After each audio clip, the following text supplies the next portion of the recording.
everybody, it's Ms. Backus, and in this video we're going to be talking about how we can convert between customary linear measurements.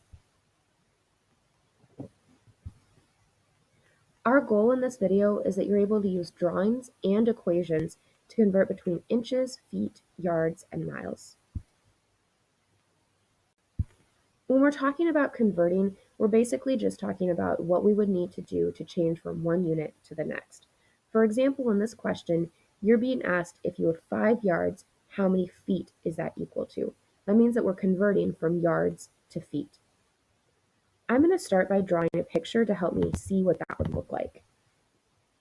I have a straight line here, and I'm going to use that line to label my yards.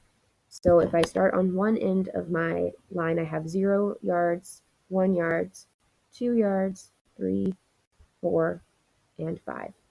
Because of our work earlier, I know that for every yard that I have 3 feet. So 3 feet here, 3 feet here, 3 feet here, 3 feet here, and 3 feet here. I could figure out the total number of feet within my 5 yards by saying 3 plus 3 plus 3 plus 3 plus 3. Anytime that I see repeated addition, though, I know that a more efficient way to solve that would be to use multiplication. Because I have 5 yards times 3 feet in each yard, 5 yards times 3 feet tells me that there are 15 feet inside of 5 yards. Let's go ahead and use that same idea to solve another problem together. I'm looking at converting between inches and feet in this next problem. If I am given 60 inches and I want to know how many feet that is, I'm going to start again by drawing a picture. So I have my straight line, and I'm going to think about representing groups of 12 inches. Remember, every group of 12 inches that I have represents 1 foot. So instead of drawing out my feet, this time I'm going to draw groups of 12. So if I have one group of 12, that's 12. Another group of 12 inches would make a total of 24. 3 groups of 12 inches would make 48. 4 groups of 12 inches. Oh, I made a mistake. 3 groups of 12 inches isn't 48. 3 groups of 12 inches is actually 36. 4 groups of 12 inches would be 48, and 5 groups of 12 inches would make 60 inches. That means that if I were to take my 60 inches from my problem, put them into feet, each foot representing 12 inches, I can tell that there are 1, 2, 3, 4, 5 feet inside of 60 inches. Another way that I could solve that would be to think to myself, well, if I have 60 inches and I want to divide them up into groups of 12, I could think of what 60 divided by 12 is. If I don't know what 60 divided by 12 is off the top of my head, I can always ask myself, well, 12 times what equals 60? I know that 60 divided by 12 is 5, which is the same thing as what I saw in my drawing. That means that in 60 inches, there are a total of 5 feet. We can use the same steps and the same thinking process to help us solve some problems using conversion tables. On a conversion table, we can see that everything that's in the left-hand column is representing the number of feet, and everything in the right-hand column is representing the number of yards. So for example, if I have 3 feet, that represents 1 yard. That makes sense because I know that for every yard that I have 3 feet. So I can multiply 1 times 3 to give me 3. If I'm given 3 yards and I want to find out how many feet that is, well, I know that for every yard that I have, I can multiply that by 3, since 3 yards times 3 feet is 9. In the next row, I'm given 15 feet, but I don't know how many yards that is. Well, if I were to take 15 feet and split them up into groups of 3, 3, 6, 9, 12, and 15. That's 1, 2, 3, 4, 5 yards. I can also represent that by saying 15 feet divided by 3. So I take each of the 15 feet and put them into groups of 3. 15 divided by 3 is 5. So I'm representing that on my conversion table by saying, well, if I have 15 feet, that means that I have a total of 5 yards. You're basically just taking the same ideas that we solved with the equal signs in the equations and just putting your information into a table. Let's try another one together. So on this conversion chart, I'm showing inches on the left column and feet on the right column. I know from our work earlier that if I have 1 foot, that's the same thing as 12 inches. 1 foot times the 12 inches that are in it equals 12.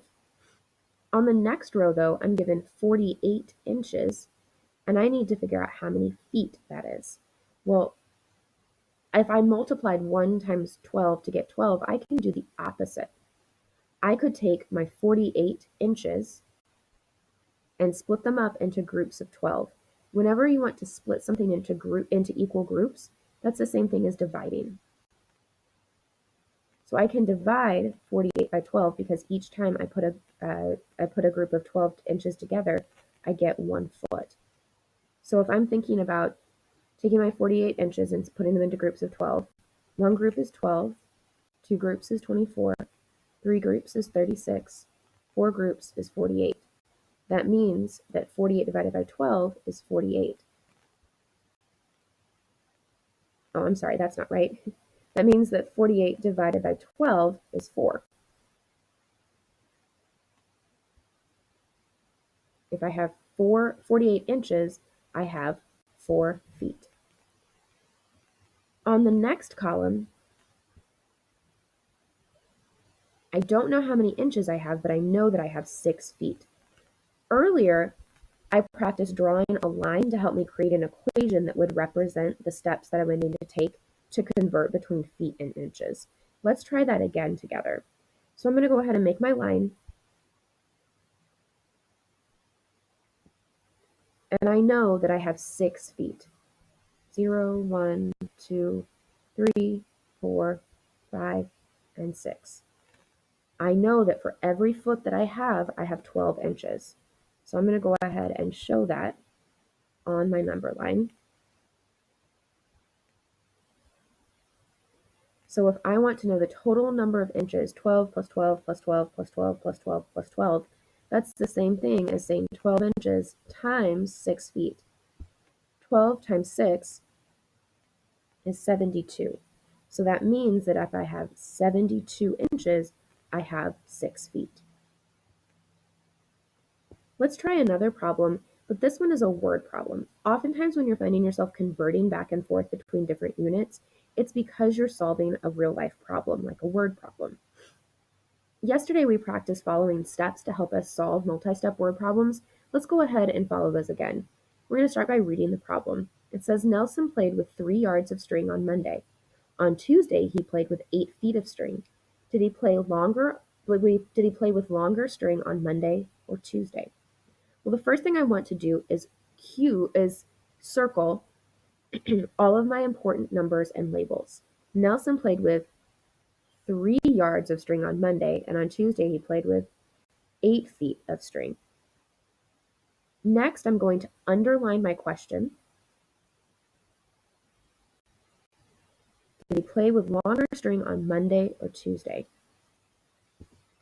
Now I'm going to box any words that give me a clue to what operations I might need to use.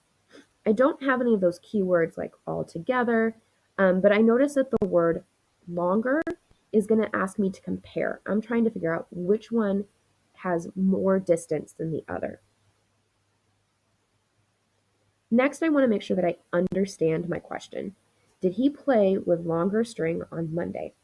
Well, what do I know in that problem? I know that on Monday he played with 3 yards. And I also know that on Tuesday he played with 8 feet. What do I need to find out? Well, I need to find out which is longer, 3 yards or 8 feet. Now that I understand my question, I'm going to go ahead and solve it step by step. I can't compare yards and feet. They're 2 different units. So I need to figure out a way to turn my feet into yards. Well, I know that for every 3 feet that I have, I have 1 yard. So 3 feet, 6 feet,